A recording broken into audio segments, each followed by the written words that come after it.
ನಮಸ್ತೆ, welcome to my channel. ಇವತ್ತಿನ recipe kesari bath. Kesari bath ಮಾಡೋಕ್ಕೆ ಇಂಪಾರ್ಟೆಂಟ್ ಏನು ಅಂದರೆ ಅಳತೆ ಕರೆಕ್ಟಾಗಿ ಬಂದರೆ ಮಾತ್ರ ಕೇಸರಿ ಬಾತ್ ಚೆನ್ನಾಗಿರುತ್ತೆ. ಫಸ್ಟ್ ಇಲ್ಲಿಗೆ ಒಂದು ಬೌಲಷ್ಟು ರವೆ ತೊಗೊಂಡಿದ್ದೀನಿ ನಾನು. ಅದಕ್ಕೆ ಕರೆಕ್ಟಾಗಿ ಅರ್ಧ ಬೌಲಷ್ಟು ತುಪ್ಪ, ಇನ್ನು ಅರ್ಧ ಬೌಲಷ್ಟು ಎಣ್ಣೆ ತೊಗೊಂಡಿದ್ದೀನಿ. ಫಸ್ಟಿಗೆ ಬಾಣಲಿಗೆ 2 ಸ್ಪೂನ್ ಅಷ್ಟು ತುಪ್ಪ ಹಾಕ್ಕೊಳ್ಳಿ. ತುಪ್ಪ ಬಿಸಿ ಆದಮೇಲೆ ಸ್ವಲ್ಪ ಗೋಡಂಬಿ ಹಾಕಿ ಚೆನ್ನಾಗಿ ಹುರ್ಕೊಳ್ಳಿ.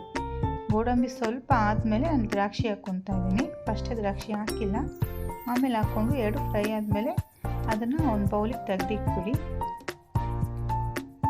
ನಾನಿಲ್ಲಿ ಅಳತೆ ಮಾಡಿ ಇಟ್ಕೊಂಡಿರೋಂಥ ಎಣ್ಣೆ ಎಲ್ಲ ಅಷ್ಟು ಒಂದೇ ಸರಿ ಹಾಕ್ಕೊತಾ ಇದ್ದೀನಿ. ಅದಾದಮೇಲೆ ಒಂದು ಬೌಲಷ್ಟು ರವೆ ಹಾಕ್ಕೊಂಡು ಚೆನ್ನಾಗಿ ಹುರ್ಕೊತಾ ಇದ್ದೀನಿ. ರವೆ ಚೆನ್ನಾಗಿ ಹುರಿಬೇಕು. ಸ್ಟವ್ ಸಣ್ಣ ಮಾಡಿಕೊಂಡು ರವೆ ಒಂದು 10 ನಿಮಿಷ ಆದರೂ ಚೆನ್ನಾಗಿ ಹುರ್ಕೊಳ್ಳಿ. ರವೆ ಚೆನ್ನಾಗಿ ಹುರಿದ್ರೆ ಕೇಸರಿ ಬಾತ್ ಟೇಸ್ಟ್ ಚೆನ್ನಾಗಿರುತ್ತೆ. ಆಮೇಲೆ ಇಲ್ಲಿ ಕಾಯಿಸಿರೋ ಅಂತ 3 ಬೌಲಷ್ಟು ವಾಟರ್ ಹಾಕ್ಕೊತಾ ಇದ್ದೀನಿ. 1 ಬೌಲ್ ರವೆಗೆ 3 ಬೌಲಷ್ಟು ವಾಟರ್. ಅಳತೆ ಕರೆಕ್ಟಾಗಿರಬೇಕು. ಚೆನ್ನಾಗಿ ಈ ರೀತಿ ಮಿಕ್ಸ್ ಮಾಡ್ಕೊಂಬಿಟ್ಟು ಸ್ಟವ್ ಸಣ್ಣ ಮಾಡಿ ನಾನೊಂದು 10 ನಿಮಿಷದಷ್ಟು ಇದನ್ನು ಪ್ಲೇಟ್ ಮುಚ್ಚಿ ಹಾಗೆ ಬಿಟ್ಬಿಡ್ತೀನಿ. ಸೆಂಟ್ರಲ್ಲಿ 1-2 ಸತಿ ಅದನ್ನು ತೆಗ್ದು ನಾನು ಚೆನ್ನಾಗಿ ಮಿಕ್ಸ್ ಮಾಡ್ಕೊಂಡಿದ್ದೀನಿ, ಇಲ್ಲಾಂದರೆ ಸೀದೋಗುತ್ತೆ ಅಂತ. ಇವಾಗ ಬೆಂದಿದೆ ರವೆ ಬೆಂದ ಮೇಲೆ ಅದು ಸ್ವಲ್ಪ ಸಾಫ್ಟಾಗಿರುತ್ತೆ. ಅದು ನೋಡಿದ್ರೆ ಗೊತ್ತಾಗುತ್ತೆ ರವೆ ಬೆಂದಿದೆ ಅಂತ. ಈಗ ನಾನು ಸ್ವಲ್ಪ ತುಪ್ಪ ಹಾಕ್ಕೊಂಡು ಮಿಕ್ಸ್ ಮಾಡ್ಕೊತಾ ಇದ್ದೀನಿ. ತುಪ್ಪ ಸ್ವಲ್ಪ ಹಾಕಿ ಈ ಟೈಮಲ್ಲಿ ಚೆನ್ನಾಗಿ ಮಿಕ್ಸ್ ಮಾಡ್ಕೊಳ್ಳಿ. 1 ಬೌಲ್ ರವೆಗೆ ನಾನು 3 ಬೌಲ್ ನೀರು ಹಾಕಿದ್ದೀನಿ. 2 ಬೌಲಷ್ಟು ಸಕ್ಕರೆ ತೊಗೊತಾ ಇದ್ದೀನಿ.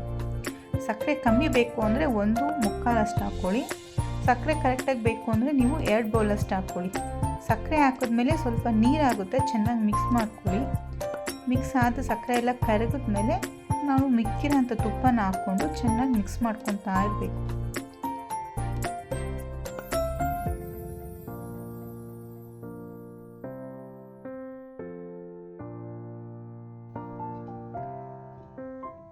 ಈಗೆಲ್ಲ ಮಿಕ್ಸ್ ಮಾಡ್ಕೊಂಡು ಆದಮೇಲೆ ನಾನು ಸ್ವಲ್ಪ ಇಲ್ಲಿ ಏಲಕ್ಕಿ ಪುಡಿ ಹಾಕ್ಕೊತಾ ಇದ್ದೀನಿ.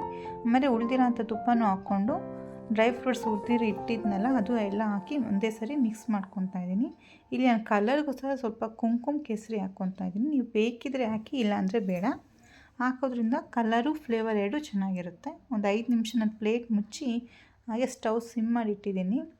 ಪ್ಲೇಟ್ ತೆಗೆದ್ಮೇಲೆ ಸುತ್ತ ಎಲ್ಲ ಎಣ್ಣೆ ಬಿಟ್ಟಿರುತ್ತೆ, ಆಗ ಪರ್ಫೆಕ್ಟಾಗಿ ಆಗಿದೆ ಅಂತ ಅರ್ಥ. Thank you for watching. Please ಯಾರಾರ ಸಬ್ಸ್ಕ್ರೈಬ್ ಆಗಿಲ್ಲ ನೋಡೋರು ದಯವಿಟ್ಟು ಸಬ್ಸ್ಕ್ರೈಬ್ ಆಗಿ, ಲೈಕ್ ಮಾಡಿ, ಶೇರ್ ಮಾಡಿ.